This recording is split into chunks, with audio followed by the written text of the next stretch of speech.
Some games aren't games, they're invitations. Rituals described as something playful, passed down from person to person, not as warning, but as dares. And the strange thing is, they don't fade away. These rules, these sequences, these whispered instructions, they survive generations because people keep trying them and people keep coming back with stories. Not always dramatic, not always something you can prove, but something that lingers. A feeling that the air changed, that something shifted just slightly out of place, and for a moment, you weren't alone. And we believe that. We believe intention matters, that attention opens doors, that repeating the same words, the same steps, the same patterns does something. Maybe not every time, maybe not for everyone, but enough times for enough people that these games never die. So tonight, we're not treating these like jokes. We're not brushing them off as coincidences. We're stepping into them the way they were meant to be played, with focus, with respect, and with just enough fear to keep you paying attention. Because the people who take them lightly are usually the ones that say something went wrong. So if you ever try any of these, follow the rules, don't skip steps, don't improvise, and most importantly, don't assume nothing is listening. Hey y'all, this is Haunt Mates and that's my husband. Oh wait, no, that's my boo. Shit. That's my boo Jeffrey. And that's my boo Mallory. And I have gotten sick from our trip. Yeah, you have. Because nobody warned me that springtime in Amsterdam is winter in Texas. No, they just had a weird weather pattern when we were there because it's like summer right now. Oh, is it? Or not like summer, but it's starting like, to get warmer? It's like how it was here today. Like it's the same. Oh, yeah. It's just that week we were there was just a weird off week. Oh my God, not prepared. No, not at all. Not prepared at all. I didn't realize. Yeah. I mean, because also too, we were coming from like 80-degree weather. Yeah. To 45-degree. Yeah. And we're walking outside. You walk everywhere there and it was magical. It was really nice. It was. Did you enjoy Europe? Because that was your first European Yeah. trip. I really enjoyed Europe and I want to go back already. Caught myself today at work, So just good. kind of staring off into space going, yeah, I want to go back. I know. It's like anytime you come back, it's like you're excited to go. Then you get exhausted because you're seeing so much, and because Yeah. we have a limited time Yeah. with our PTO. And so it's like, okay, get back. And then it's like, oh, I want to go back. Yeah.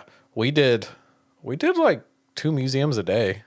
We did 2 museums A day. Pretty much. and then walked around different shops, and we were just trying to cram it in. And then we were jet lagged there, and we were jet lagged on the way back. Yeah, for sure. Because, it was Yeah, a bumpy flight. Yeah, it was a bumpy flight, and then like the people in front of us had their iPad at like 100% like brightness at night, and and I'm not a light sleeper, but when you really are trying to fall asleep, poor Jeffrey, you're a light sleeper. I am a super light sleeper. Which makes me happy. So like if there's like a tornado or like you hear like a cryptid outside in the middle of the night. For sure. Like you'll wake me up.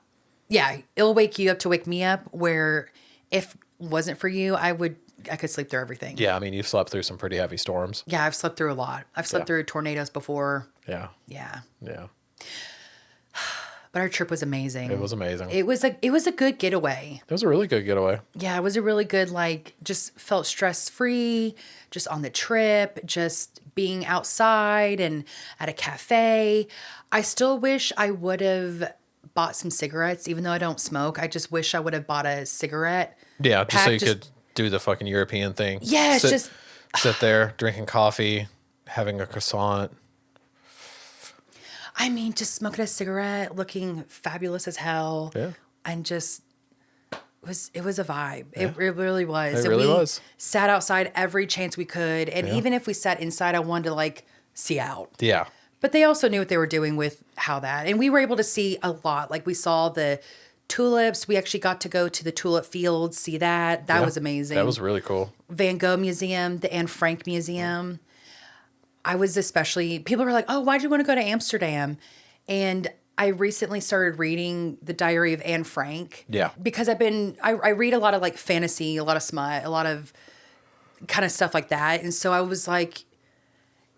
I guess I became intrigued when I got back into reading to wanting to read literature classics. So I've read Wuthering Heights. Still don't understand the book. I have no idea what's happening in the book. Saw the movie. I don't know if they're the same. People say different. I don't know. But I read the Diary of Anne Frank before we went. Yeah. And so when we went to actually go to see it, I had a little moment because Jeffrey kind of pointed it out when we were walking up to the steps. Yeah. And we walked through the steps. I had a moment right there of like, oh my God, I'm actually, we're about to go up some steps and we're getting closer, right? Yeah. Because you have to go just through steps to get to the steps of the bookcase. Yeah. Because it's like a tri-level home, like a tri-level building. And so I think it's like 4 or 5, actually. yeah, there's a lot of steps to the building. So it's not just ground floor and the only steps in the building are to where they hid. We went up these steps and you pointed it out. You turned around and said, Mallory, there's the bookcase. Yeah. And for a split second, there was nobody in front of me. And I could just see through the hallways because they had it like blocked off with glass that you had to walk through a certain way, a different path. And so we did that, but I had a moment to like, I don't know if it was through glass or if it was just roped off. It was just roped off. Okay, yeah, I can't remember. But I just remember seeing the bookcase and I just had a moment of no one's there. It looked vacant. And with the Anne Frank house, there is a shit ton of people a day. Yeah. How many people they said that they see a day? I don't know, but It was in the thousands. Yeah, they see it's limited. thousands a day, and it's limited. They sell out like 6 weeks in advance, and we were able to get tickets. I was so happy, but I had a little moment of just seeing that and seeing her. I had a moment. I think that was my favorite thing of the trip. Honestly, was the Anne Frank house. Yeah, it was really cool. But the most surprising thing I wasn't expecting, and we didn't book it till there. And if you're a spooky lover, if you're listening to this, but y'all have to check out the Amsterdam Dungeon. That was the coolest, immersive, haunted house experience I've ever had. Yeah, it was really cool. It was, hold on, back to the Anne Frank thing. Oh, I yeah. just Googled how many people go through there a day. Yeah. They've limited it now. Oh, really? So like it's 3,500 a day. Oh, wow. So it used to be like almost double that, Yeah. but they decided they wanted to scale it back so it could be more. I'm glad they did because I even felt like there was a lot of people. Yeah. That was really cool. But the surprising cool thing we did was the dungeon. Yeah, the Amsterdam Dungeon. Yeah. And so I got trialed as a witch. Yep.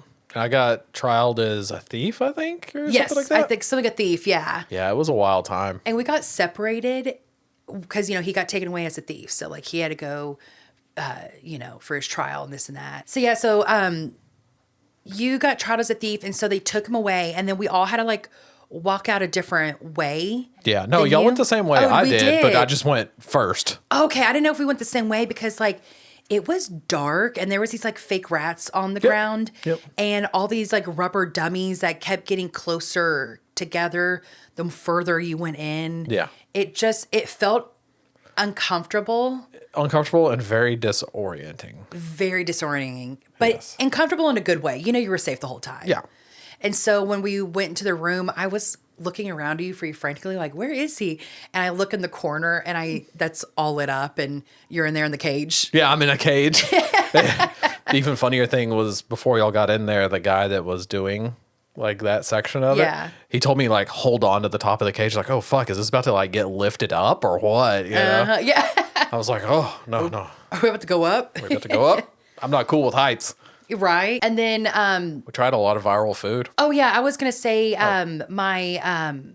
so as a witch, I got trialed because I was dancing. And so to get untrialed, I had to show the dance I did. So I did the Macarena. Yeah, that was funny. When in doubt, do the Macarena. Yep. And then, yes, we did eat a lot of viral food. Yes, we did eat a lot of viral food. What was your favorite? Chun. Yeah, chun was good. Chun was fucking good. Yeah. That was absolutely insane. Because what was it, like a Japanese I think sando? it's Korean. A Korean sando? Yeah, something like that. It's either Japanese or Korean.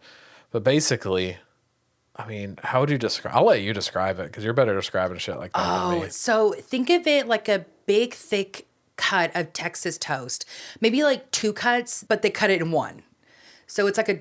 Think of it like an eighth of a piece of bread, like an eighth of a loaf of bread, but they cut the center of it out like a hot dog bun. Yes. And then they stuff it with all this like meat goodness. At the very top of the opening, they put boiled egg with some saucy sauce on top. Fuck. That shit was so fucking good. Yeah. I couldn't believe it. And then we had that Fable Frites. Yeah. 6 out of 10. I did not understand that. No. I mean, I didn't get that one. I also had a really horrible steak. Yeah, you did. And in that moment, I realized that people really... in that moment, I realized how Texan I am with red meat. Yeah. And realizing that other parts of the world don't understand how to actually cook red meat. This is true. Because in that moment, I realized, oh, this isn't good. And I felt bad because the waiter came over and was like, how was it? And I was like, oh, everything's good. And it was decent, you know? It was decent. It wasn't horrible. It's just I've been to the #1 Texas barbecue place. Like, you know what I mean? It's just, We've been to Goldie's. We've been to Goldie's. God, I fucking love Goldie's. And you also have like the barbecue gene too. You could barbecue really good. Yeah. But it's just, that was funny. And because it had a smoked flavor to it. So how brisket will have like a smoky, just barbecue will have like a smoke to it. If you smoke a turkey. That's how their steaks were. The fucking steak tasted smoky. So when I bit into it, truly was not thinking that's how my steak was going to taste. And that's not what I wanted. I did not want a barbecue smoked, well, it wasn't barbecue. Nothing in there that was barbecue. Even though they named the salsa. Yeah, it was barbecue salsa. It was literally just fresh ketchup. We were like, what's fresh? What's barbecue salsa? Because barbecue and salsa, two different things. Yeah. And barbecue isn't a flavor. It's how you cook meat. It's slow roasting meat. Yeah. It's just barbecuing. It's just the act of slow roasting meat. Yeah. Usually having a beer, hanging out with friends, or a bunch of beers. Yeah, and barbecue sauce is the flavor people will put on. And there's different barbecue sauces, right? Yeah. But yeah, in that moment, I realized they do not know. Yeah, I think probably the funniest thing was I was like trying to explain to the waiter. I was like, barbecue and salsa. I mean, that's two completely. And I just looked at him and he was staring at me how you're staring at me right now. Oh, and I was just like, never mind. He's staring at you in Greek because he's like, huh? Yeah. And he was like, I'm from Greece. But he was so sweet. Yeah. And he was really, really sweet. But we just had like a little giggly moment, Yeah. Just like, it's cute when people take on things because they genuinely just love the culture, want to, do stuff like that. But I was just like, yeah, you don't know what you're doing. Yeah. What do you think was probably your least favorite part of the trip besides the jet lag? Now being back and now that I feel like I'm getting sick, to me, it's going to be how cold it was, the ending of our trip, how cold and wet it was. Yeah. But at the same time, I love when it's cold and rainy here. So I just don't appreciate that it got me sick. Yeah. But I appreciate the weather when I was in it because I just felt I got out of the Texas hot norm. Yeah. So I appreciate it then, but I just wish I was better equipped. Yeah. With sweater, like more. I wish I would have packed more sweaters and. Yeah, I mean, I kind of packed okay for it because I took a lot of long sleeves. There was honestly a day I was almost wearing all of your clothes. Yep. Except for pants. Yep. And shoes. But everything else, I was like, oh, you have a long sleeve. Oh, you have a big jacket. Hey, give me. Oh, yeah, it was the day you wore the Rocking Cotton shirt and my other Carhartt jacket. Yes. Yep. No, I think my favorite part, I think I said like my favorite part was like Anne Frank house. Such a moment for me. I mean, that's the reason why I wanted to go to Amsterdam. Yeah. And then the surprise part of the trip that I loved was the dungeon. The dungeon. As you're yawning. Yeah. And then I think my non-favorite part was just getting sick coming back. Yeah. But who likes getting sick when they come back? Exactly. But I think I really did enjoy, though, watching you make friends with all the locals. Yeah. Apparently, I'm practically a local in Amsterdam now. I know. And you even got your Amsterdam Carhartt shirt. Yeah. Show it off. It says Carhartt Whip Amsterdam and... There you go. My frame, your frame. Yep. We're all good. We got this. Yeah, but we went to the Red Wing store, and the guy there was so cool. Yeah. And just y'all were just broing out, and I Yeah. really enjoyed it. Yeah, we were broing out about Red Wings and then watches and random leather goods. He really liked my wallet that was made for me. And super cool place. I could probably live there. I couldn't. I actually couldn't. Why not? Because it's so expensive. Let me rephrase that. Yeah, I mean, obviously because of how much it costs. Yes. But what I'm saying is if money was an object, I could totally if I fucking was live rich, there. yeah, of course I could. I would have a canal house. Yeah. I would have a boat house. Oh, yeah. And that was cool to realize that apparently you don't live in there for super long, how you do a normal 30-year loan home here. Yeah. So that was really cool. And it's just cool to like learn different customs, how they do things but just driving and just seeing all the flowers, and it kind of reminded me of Texas. And I said that a lot. It reminds me of Texas, but cooler Texas. Cooler Texas. And honestly, when people are like, oh, New York or LA, Amsterdam. Yeah, 100%. New York wishes Yeah. it was Amsterdam. That's all I'm going to say. Yep. Oh, after going there, everything smelled so good. Yeah. I mean, you're walking in a city, a major metropolitan area. People from all over the world travel here for bachelorettes. I mean, party. Everyone's going there for different reasons. Yeah. Every block had a better smell, and it just smelled good and clean. It's almost like, are they pumping this in the air? Yeah, for real. And if they are, why can't New York and LA get on this? Yeah, no shit. Especially New York, you know? New York smells like a fucking hot trash bag full of shit. Ah, but I love New York. And piss. Like New York in the fall, Yeah. so chic, so chic. Yeah, we still need to make that happen. No, we do. Because New York in the summer, oh my fucking God, it's hot. Yep. Like, damn. I thought it was just hot, like down south. Go to a concrete city. I've been to New York twice, both times, or been 3 times. Twice were in the summertime, and I regret it. Yep. Yeah, it was pretty hot. Yeah, the other time was when we went in October. Hell yeah. But yeah, I really had a good trip, and I really had a fun time on that Amsterdam dungeon. And when we were there, of course, we had to do something spooky. Yeah. Jeff ended up booking us a spooky tour. I was so excited to be in Europe, to do this. And before we got burgers and some drinks and stuff like that. Because there's burgers everywhere. Yeah, they love their burgers and fries. And they're good at burgers. That's why I'm saying I would love it. Yeah. That's 97% of my diet. And of course, I was like, okay, burger and a cocktail. Burger and a beer. Let me have a cocktail, you know? And so when in Rome, let me have some wine. Then let me have Aperol. Let me have a old fashioned. And if you don't know this, I'm not a big drinker. So what happened? I got drunk accidentally. Of course, one of the things I wanted to focus on so bad was our spooky tour. And I was like, okay, I'm a little fucked up, but like I felt okay enough to do a walking tour. Like I wasn't so bad, but I was like, okay, stop. Let me get some water. And I also got scared I was going to have to pee a lot. Yeah. So it's like, fuck, I'm over in Europe and I'm drinking. You know what I mean? So we go on the walking tour. I'm like, okay, there's going to be a bunch of people, you know, so I'm not going to have to, you know, maybe I can just like be in the background.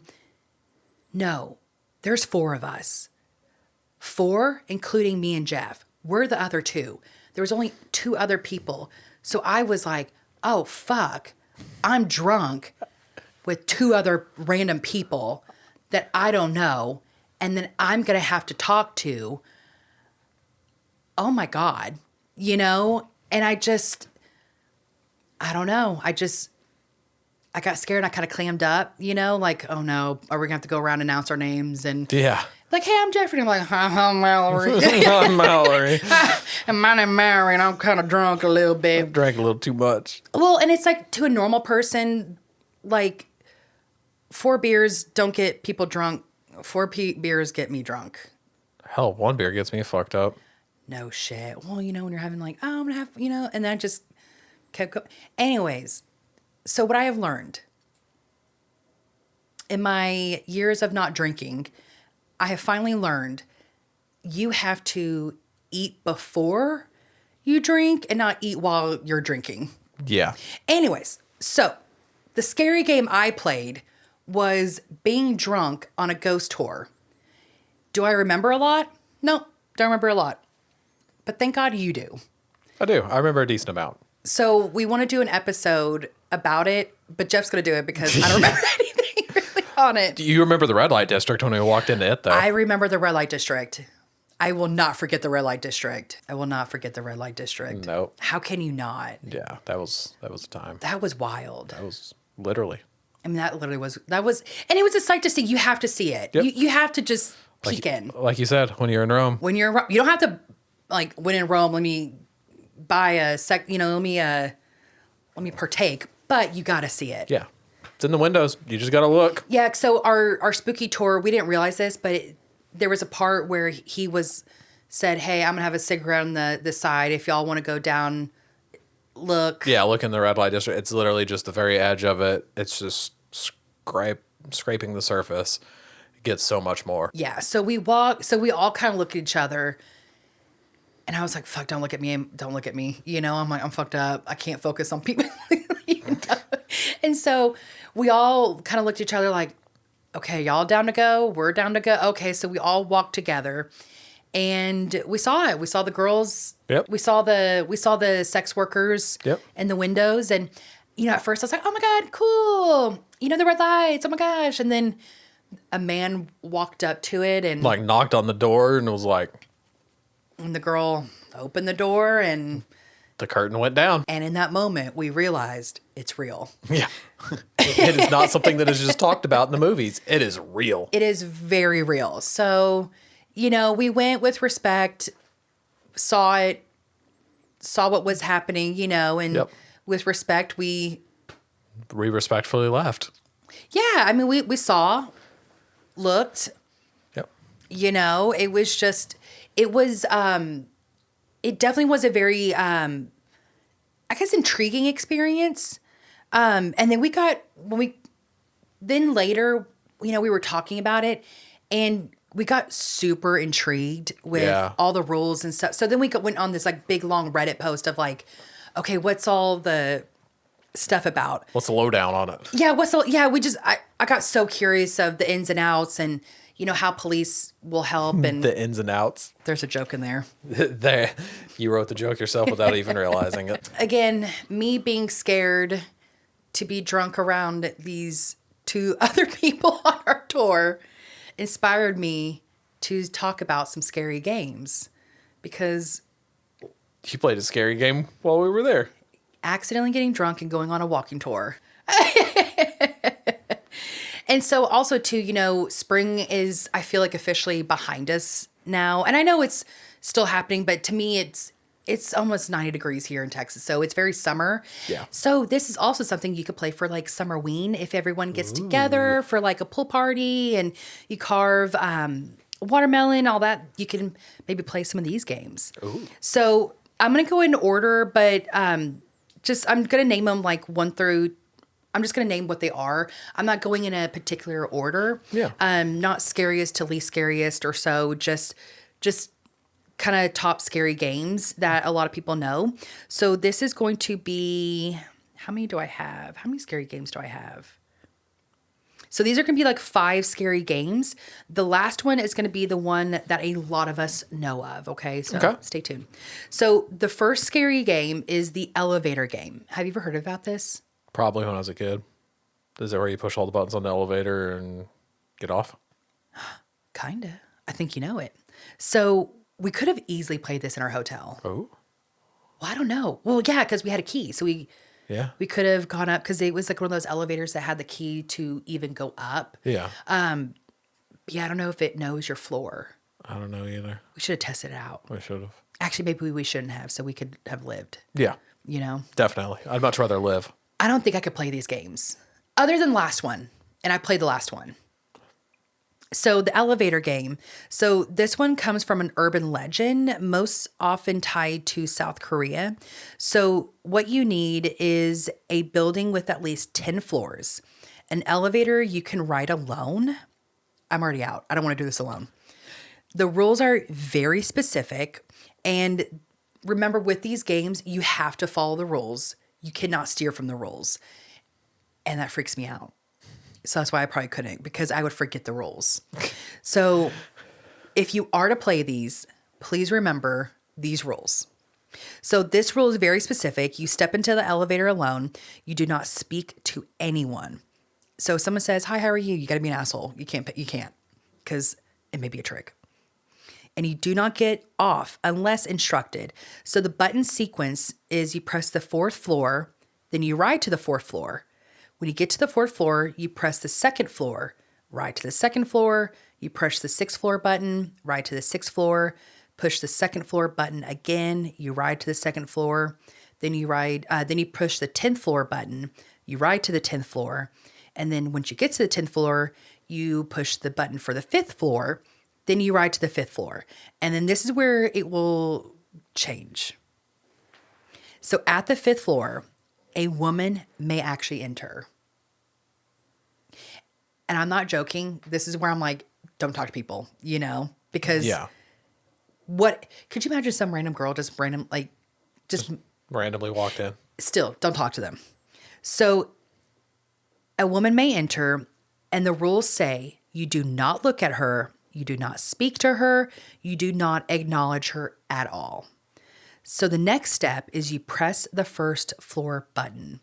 What is supposed to happen is the elevator should go up and not down. And if you go to the 10th floor instead, that's when people say you've reached, quote unquote, the other place. Like the upside down? Kinda. Maybe like a different dimension. That's So cool. I know, right? The final warning from folklore is if you exit, things may look the same, but they won't feel right. And if you do leave, you must repeat the sequence exactly. So the fear about this is that you miss one button, or if you realize you're not alone in the elevator anymore. Damn. That sounds scary. It does. Because also, too, what if you never go back down and you're in a different dimension? Who knows? That is terrifying. I don't know if I could play that one. I don't like elevators in general.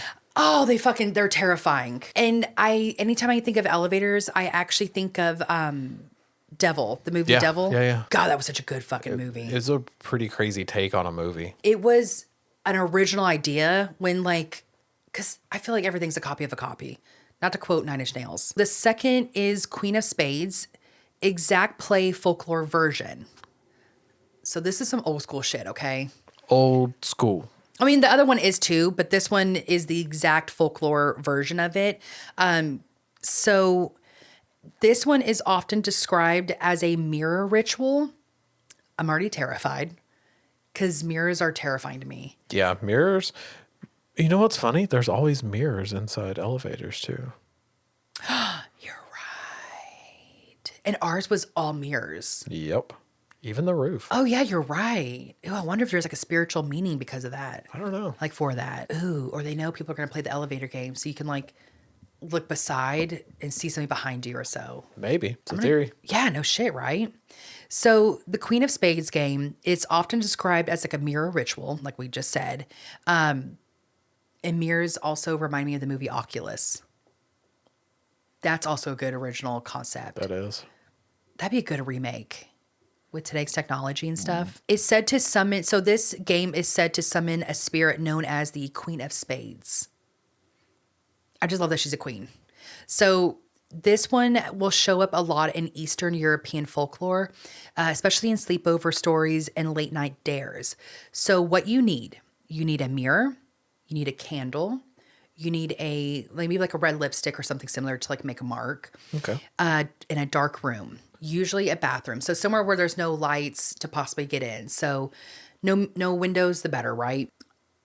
I would need a window just in case I need to get the fuck out. I'm not gonna lie. Yeah, no shit. Fight or flight, I'm fucking flighting. Yeah, flighting. I'll flight hard. I'll just, bam, outside of a window. Just like take my whole body out of it. So the setup is you turn off all the lights, you light the candle, stand in front of the mirror, and then on the mirror, you will draw a door with the red lipstick. So that's kind of like Lock and Key. It is like Lock and Key. Or it's like SpongeBob episode when he draws everything with a magic little pencil. I don't think I've seen that episode. Maybe I have, and I just don't remember. You will. I'll show it. I'll show you like a picture of it, and you'll remember it. But most importantly, you want to draw a staircase leading up to it. So you want to draw a staircase leading up to the door. Okay. And so the ritual is you stare in the mirror, focus on the door, repeat slowly. Queen of Spades, come. Or Queen of Spades, appear. Over and over. Calm, steady, without laughing or breaking focus. Very ritual. Very ritualistic. The rules are you do not look away from the mirror. You do not rush the chant. Stay as calm as possible. Staying calm as possible, that's a rule. I'm out. Yeah. I drink too much coffee to be calm. I'm out. Yeah. Like, what? Stay calm. That's a rule. That's like having a rule. Number one, don't die. What the fuck? Are we going to die? Like, yeah, for real. So these games seem very, very fucking real. So again, play at your own discretion. Play at your own discretion. And if something happens, don't contact us. Right. Yeah. Don't Unless come it's to from the us. other side to tell us it really was real. But like in a way that won't scare us. Exactly. Because I do get scared easily if I'm by myself, especially. I got scared by myself on the porch a couple of days ago. It's easy. Yeah. So, especially when it's all dark outside. Mm-hmm. So, what is supposed to happen is that the reflection will begin to change and the staircase may appear deeper and the door may look a little different. And remember, stay calm. Stay calm as it's fucking Warping and changing. Doctor Stranging. Yeah, yeah. Well, you know those like videos where you see, they say focus on the dot, and then all these little things are around it, and then you mildly makes you hallucinate. Yeah, your eyes will play a trick, and you start hallucinating. Yeah. So I almost wonder if this is like a hallucinating game. Possible. I mean, if you concentrate on something long enough, I mean, you may start thinking it's changing. Yeah. Like, is it, and then you got to stay calm. Is it changing, or is my mind changing it? Is this haunted room stretching, or is it your imagination? Remember? It would, yeah. From Haunted Mansion? Yeah, Haunted Mansion. Yeah. Welcome, foolish mortals. I want to go back there. When he said that, it made me think of that quote. The warnings passed down is if you see a figure approaching the door, you must stop immediately. Just like, Don't gotta tell me twice to stop the game. yeah, for real. They're like, I'm good. Yep, I'm out. Bye. So you must stop immediately. And if the figure reaches the top of the stairs, blow the candle out, wipe the mirror, end the game. That fast. So ending the game, again, you blow out the candle, erase the drawing from the mirror completely. So with that red lipstick, get something oil-based, girl. Get that shit off. So get something that's easily removable. Don't do this in a permanent marker, okay? Do that with a fucking dry erase marker. A dry erase marker, yes. Fuck the red lipstick, that shit will smear everywhere. So get that game off. Dry erase marker only, people. And then you turn the lights back on. And what people report is like shapes behind them. They'll see faces that don't match their own when they look in the mirror. It's like your face is your fucking face. It's like your face on your fucking face. By the way, I broke that down for a friend. Literally just yesterday. Literally yesterday. So in the movie Hereditary, God, I'm so sorry, side quest. So in the movie Hereditary, there's a part where the mom is saying, that's your face on your fucking face. Remember, if you watch the movie, there's a part in it where he is in the school and he looks to his side and he sees his reflection and he's smirking at himself, but he really is not smirking. That's his face on his fucking face that his mom was talking about. And you could see like there's a little orb and he'll notice something. That's when it like it's coming. It's when payment's coming, right? It's when payment's coming. God, I love layers to movies. Yeah, speaking of payment, I'm going to try to get the butter shirt. They're doing a restock Friday. Oh my God, you have to get it. Oh, you have to get it. Why people still try it? Because why not? Why not? It's simple. It's easy to set up. It's scary. It's People scary. like to be scared. And it's easy to get out of if you need to get out of it. It feels like a more controlled version of a mirror ritual. You're correct. Yep. Exactly. And the fear is when the door doesn't look like its own drawing anymore. And the reflection, it looks like something may come through. So that's why people still play that one. The next one I'm going to play, or not play. I ain't playing any of these games. Talking about playing. I love how I'm talking about these scary games, scary stories. Not going to partake in it. Absolutely the fuck not. No. I'm out on that one. Real shit be happening. So this one, you know what? I'm not going to lie. If I had me another couple, like, if I was in Europe again and, like, had me some drinks, I'd be like, yeah, fuck it. Let's fucking do it. I like how you do, like, the most basic white girl voice when you're drunk. You're telling your drunk story. Yeah. Let's just do it. Like, fuck it. We're only here over once. Let's go for it. Rituals? Okay. I'm like, money? I'm on vacation. Calories and money don't count when you're on vacation. Calories and money don't count when you're on vacation. And also, too, I became a drunk. I don't drink over here. Over there, shit, I'll relax on a... I mean... That fucking first day we were there, sitting on the patio at the place. Oh, my God. I not even joking. It was amazing, other than those people around us. I almost needed, like, salt or sodium to kickstart my heart a little bit because it was so relaxed. Like, I needed coffee, a stimulant. My blood pressure was probably so low in that moment of just, wow, this is pretty and we're here. Yeah. You know? Yeah. That's why I drink coffee. See, I have high blood pressure. So I take a pill to not die. Yeah. You know? Yeah. I'm on the opposite spectrum. I'm on the opposite end of that. Yeah, I'm on the end where you need to have something to get you going. Yeah, I don't. So the midnight game. Speaking of, this does actually tie in. So remember how I was saying, like we were, European coffee is different than American coffee. And so I told a story about how I had a espresso freddo in Greece. Holy fucking shit. If you want to wake up, have one of those motherfuckers. Because I accidentally had it at 10 o'clock at night. Why the fuck does that not come with a warning label when you're ordering it that late? That is lethal. That should not be available past 11 a.m. I'm not even joking. That shit was insane. 12:30 on Sundays. Seriously, it was like 10 o'clock. It was nighttime. Everyone's by the pool. And it's our whole group that we went on a tour with. And all of a sudden, everyone's hanging out. And I'm not a big drinker. So I was like, well, instead of a cocktail, let me have a coffee. This is why when I go overseas, I'm now drinking a cocktail. Because I could not go to sleep. I was wired till 5 o'clock in the morning.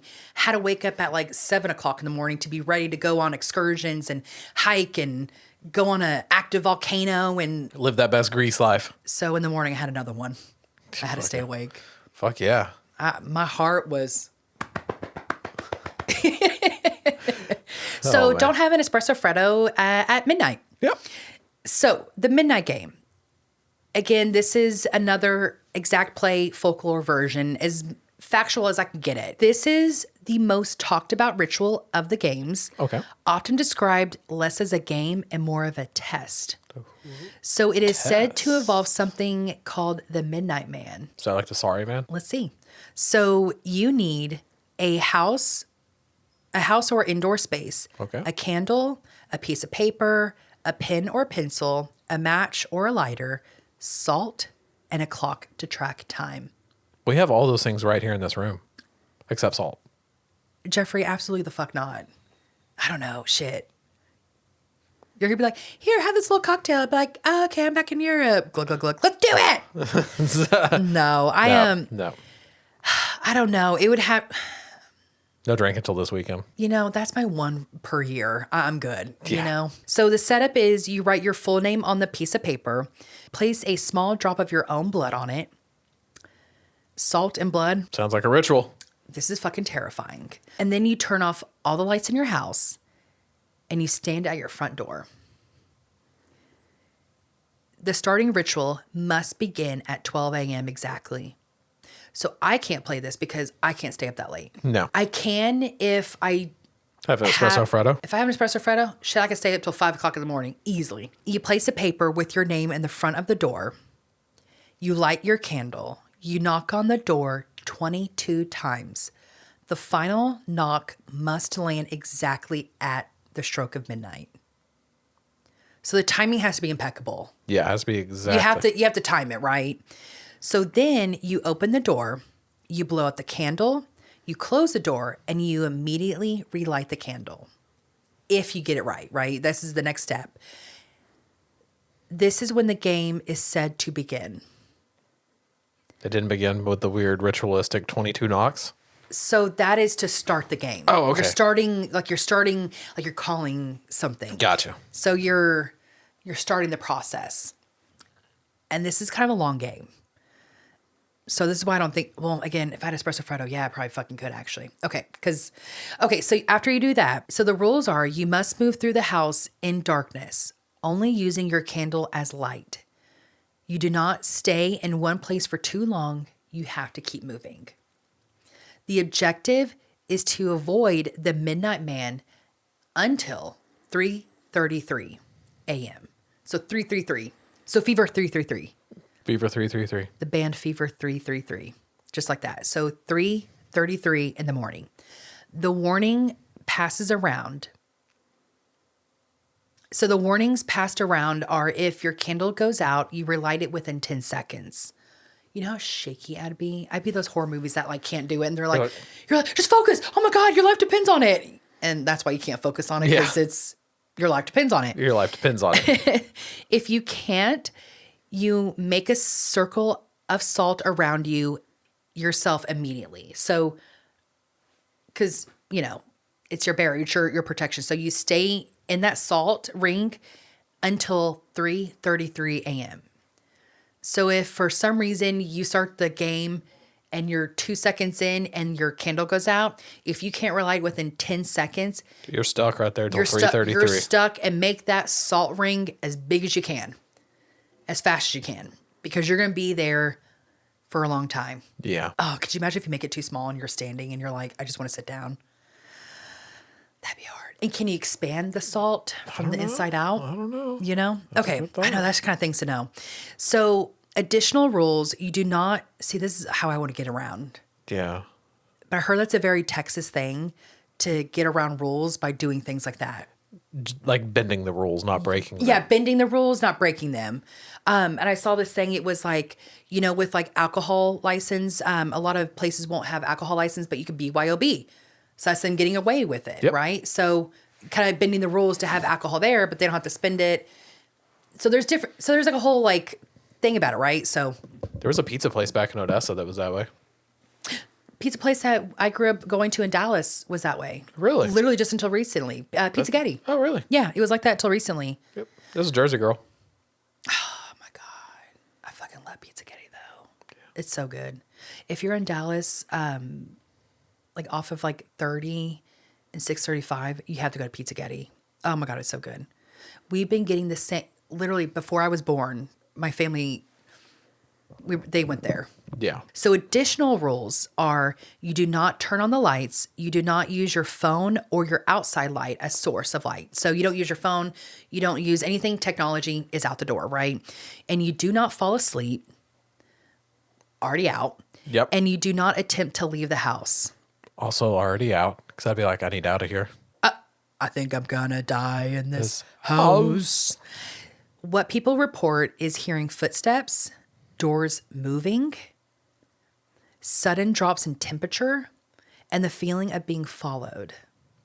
The ending at 3:33 a.m., the game is said to end, and you can stop moving, turn back the lights. Why people talk about it? Because of how structured it is, which I love me some structure. I love me routine, right? And how specific the rules are and how seriously people do treat the timing. The fear is not seeing anything, but feeling like something is always right there. Just out of your peripheral vision. Behind you, watching you. Something else knows you're there, but you don't know something else is there. And it's close enough that if you stop moving, it may actually catch up to you. Yeah, it's unsettling as fuck. Yeah, I'm good. I'm perfectly fine. Exactly. So the fourth scary game is red door, yellow door. And again, this is exact play. Also known as the doors of the mind, back door, white door. This sounds very like The Doors. Yeah. The band, The Doors. Okay. Like the door, because their whole thing was like, your eyes are the portal to your soul. It's like the doors are the window, it's like some I get hippie, what you're saying. Yeah, I don't. They were high when they came up with it. It was the 60s. They were high. They were, the baby, Probably doing LSD and Yeah, tune in, drop out, baby, you know. Yeah, all that fun shit. And it's one of the more psychological games. This one is? Mm-hmm. But people treat it like it's something a lot deeper, though. So what you need is at least 2 people. Fuck, that's me and you. Oh, fuck. Oh, fuck, we qualify. Fuck. Shit, I guess we have to play it. I don't know. Fuck, I don't know. These actually, at first I'm like, oh, these are fun. Then now reading it and thinking of it. You're like, that's kind of terrifying. I'm like, actually, these are terrifying games. Especially that last one. That's too long for me. I'm good. Yeah, that's too long of a game to play. That's too long of. That's like a Lord of the Rings movie. That's a Lord of the Rings movie. And we've had a hard enough time even just fucking watching those. Oh my God, it's hard. Yeah. They're so long and I fall asleep. It's taken me a long time to finish the first 2. I still have to finish the third one. I know. Oh my God, I can't believe I'm moving it. It was on a couple weeks ago when I got up in the morning. Oh, it's so long. I know. There was one night I was like, let's start it. And it was, by the time we woke up the next day, it was like the third one was just. Like middle of the third one. It was great though. So what you need, again, at least 2 people. 1 player, that's you. I ain't playing. 1 guide, that's me, because I'm smart. But also I would never want to jeopardize you. Yeah, I would send somebody else. I appreciate that, and I'd never want to jeopardize you. And we need 1 guide, and you need a quiet room and low lighting. So mood, I'm there. I love it. Mood lighting, quiet. Fuck yeah, this is my game. Yeah. So the setup is the player lies flat on their back. Their head is resting on the guide's lap and their eyes are closed. The guide, which would be me, because I ain't playing, would gently massage the player's temples in a slow, steady motion. And there's a chant. And then the guide would repeat the chant, red door, yellow door, any other color door. Over and over, calm, rhythmic, almost hypnotic. Keep repeating, keep going slow. You get in kind of almost maybe like a trance, right? Yeah. So the process, it almost reminds me of, Lies a feather, stiff as a board? oh no, I was going to say past life regression. Oh, okay. Where they almost like hypnotize you. Gotcha. That's what I'm thinking of, hypnotize. The process, after a minute or 2, the player is supposed to begin visualizing hallways, doors, and rooms. When they do, the player raises 1 arm straight into the air and they will signal that they've entered. So you don't talk, you just raise your arm. It's like bicycle, like, hey, I'm going to turn. Hey, I've entered. Yeah. Left turn. Right turn. Right turn. Right? Stop. Stop. Fuck off. Oh my God, my laugh. I'm so sick right now. All the pho and hot tea is not helping right now. No. The allergies over there got me. Everything was alive, it's springing well, and I was just, achoo. Not gonna lie, I almost wanted to put a tampon in my nose when we came back because my nose was constantly fucking running. God damn. Constantly. I could not stop. That's why we take a decongestant for your nose. Yes. If you didn't know. Okay, so from here, after they've entered, so from there, the guide begins asking questions. What do you see? What color is the door? Go through it. The rules are the player must describe everything out loud.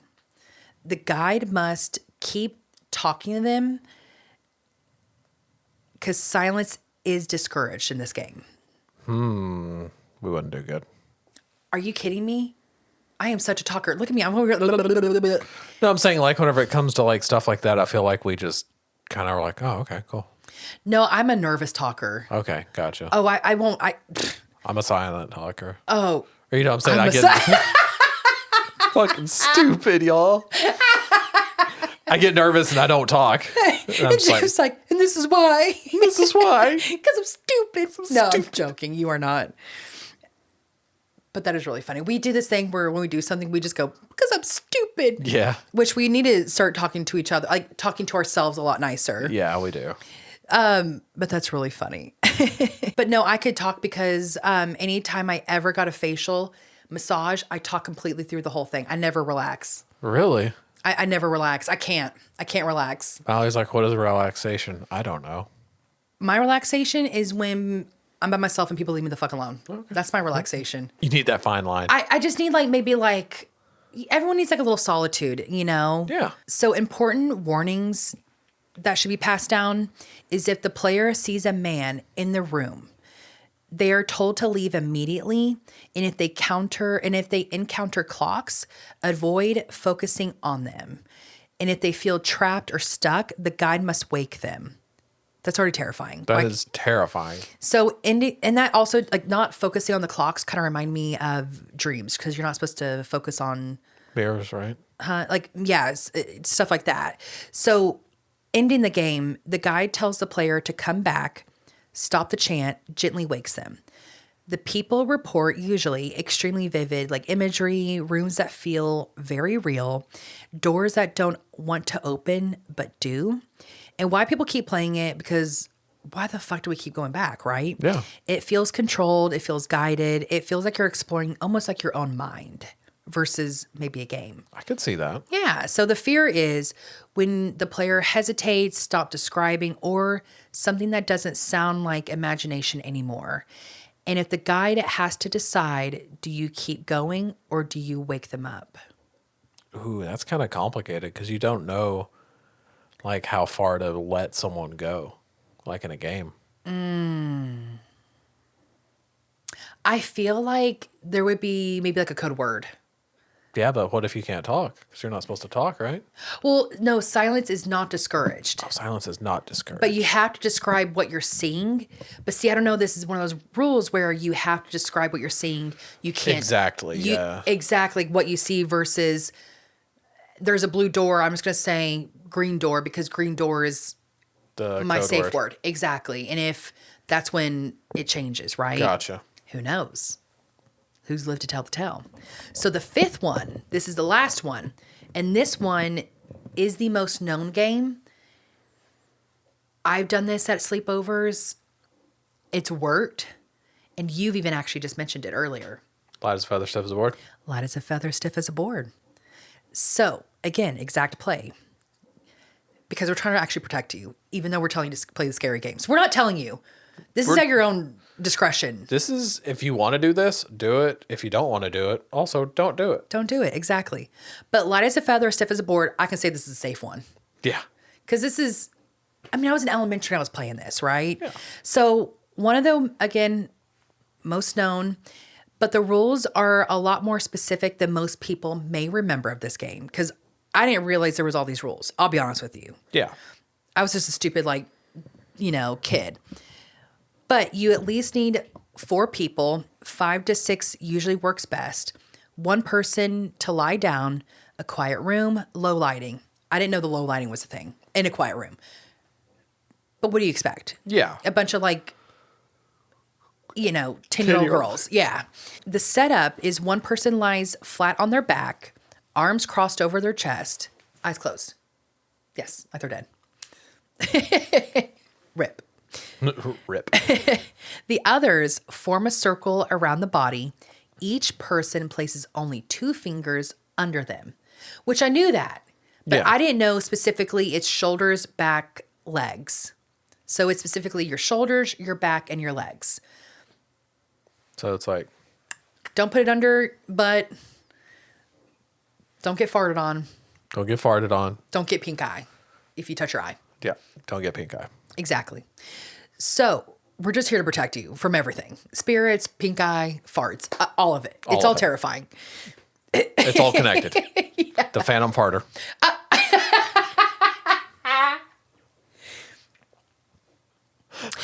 I'm the phantom farter.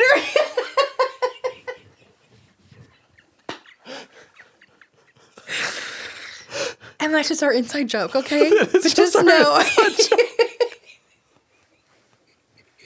That's just our joke. But just know if there's ever a time someone says, did someone fart? It smells like a fart in here. And I go, I don't know. It's me. I beat it. I get gas cramps. I have to fart. I do carry gas sex with me. That's true. Not sponsored. But sponsors if you want. Oh my God. So we were on the plane. I got so fucking gassy. And I get it from my mom. I'm so sorry. My mom's coming with me. I'm like taking her down with me on this one. And my mom says like when she travels, she gets really like her stomach just fills with all this gas. And I was like, what? I've never had that happen to me before. Why did she tell me something that I've never experienced in my life? And me go, I never had that problem. Then I go on the plane and I have that exact fucking problem. I fart on that plane, I swear to God, like 100 fucking times. And then at one point I was just like, I don't care if it sounds. I don't care if it smells. I have to get this gas out of me. I'm going to fucking explode. Because I've had gas cramps so bad before where I've actually had to call out from work. I thought Freddy Krueger was going to rip through my fucking stomach. It was, I thought menstrual cramps were bad. I mean, I was screaming in pain. Yeah. And then you were late for work. It was just a whole thing. So anyways, I'm the Phantom Farter. So what did we learn? We learned games and Mallory's a Phantom Farter. So, more rules other than maybe not farting when people are placing their hands around you. The rule is no full hands, no grabbing, and only fingertips are allowed. So I didn't realize only fingertips, not your fingers underneath. Gotcha. I thought just fingertips. So I didn't realize that either. I would totally fucking play this game. I would play it right now. Too bad we only have two of us. Oh, darn. Oh, darn. Hey, next door neighbors want to come over and do some weird shit? I'm like, hey, Tina. Hey, David. So before lifting, everyone gets quiet. Breathing slows. No one's talking except for just the chant. And the chant, as we all know, but I'll repeat it because it is fun. It's very nostalgic. Light as a feather, stiff as a board. Slow, rhythmic, repeating continuously, right? Because it almost seems like all these have a very similar of repeating words in a similar pattern, a similar motion. And so some versions do add that one person quietly narrates, describing the person becoming lighter, floating, rising. After several attempts without breaking rhythm, everyone lifts at the same time. What is supposed to happen, the body is supposed to rise without noticeably less effort than expected. So it just feels like you're almost floating, right? Yeah. And you're not doing anything to aid. You don't feel you don't feel it on your fingertips. Gotcha. So the important part is everyone lifts together, timing must match, and no one suddenly stop. The warning passed around is that you don't break the chant abruptly at all. So you don't stop the chant. You don't drop the person. I can confirm we all dropped the person when it happened because we freaked out. Because it's like, oh my God, it's working. And then, sorry, Carly. So I was about to say, did the person float? Yeah, for like 2 seconds. And then we all freaked out. And then bam, down. Because it's like we all had that self-realization. Yeah. And then it was like, bam, stops. That's crazy. But also, too, we broke the chant. So I don't know if that's kind of why the warnings passed around are don't break the chant abruptly, don't drop the person, don't treat it like a joke halfway through, which, I mean, I did it. Yeah. But at the same time, when it happened, it was like, oh my gosh, Yeah. And hopefully, the spirits were just like, oh my God, these are just little kids. Yeah. Hopefully. They didn't attach me and I had it my whole life or something. So the reason people still play it is that because it usually always works. That's interesting. Yeah. And I've even seen a YouTube video recently and it was a bunch of there were a bunch of them playing it. And like the guy really did go up pretty far, but it was like same thing. It's that fun where you realize it's working and then you're like, oh shit, it's working. Light of the feather, stiff as a board is actually happening. And that's why people still play it because it works and it makes people question why. Like, why does it work? Yeah. And the fear is when people claim that they barely lifted, but the body still rises anyways. Yeah, that's a hell of a... Yeah, it's like, why didn't I feel this on my fingertips? Why did I feel it? Exactly. Why did I lift up fucking 4 foot off the ground? Exactly. Why am I floating? Why am I floating? Could float here forever. You're like, this is relaxing until Till it's not. Until one of your friends gets like laughing and then, oops, sorry, Carly. You on the ground. Down she goes. She out. So the thing about these games is that they don't ask for much, a few steps, a quiet room, a moment of your attention, and in return, they offer you a chance, not as a guarantee, not as proof, but as a chance to brush against something unseen. And maybe that's why people keep playing these games, because even if nothing happens, you'll always wonder, what if it could? And if something does happen, it's usually small, easy to explain, easy to dismiss, until it isn't. Until the feeling follows you out of the room, until the silence feels different than the next night, until you catch yourself thinking about it when you shouldn't be. These games don't need to be dramatic. They just need to be real enough that you hesitate before turning off the lights, so that if you ever played something like this, if you've followed every step, every rule, and something still felt off, we do want to hear about it. So send your stories to howdy@hauntmates.com or through the link through our Instagram email portal, which you just go on our, website through there. It's literally the main page on our website. Yeah, it's literally the main page. You can find it. And again, just message us. And if tonight pulled you in, even just a little, make sure to follow us, like, subscribe, and share it with a friend. Spread the word. Get us out there. Because these stories don't stop when the game ends. They just wait. Until something else is willing to play again. Until next time, stay spooky.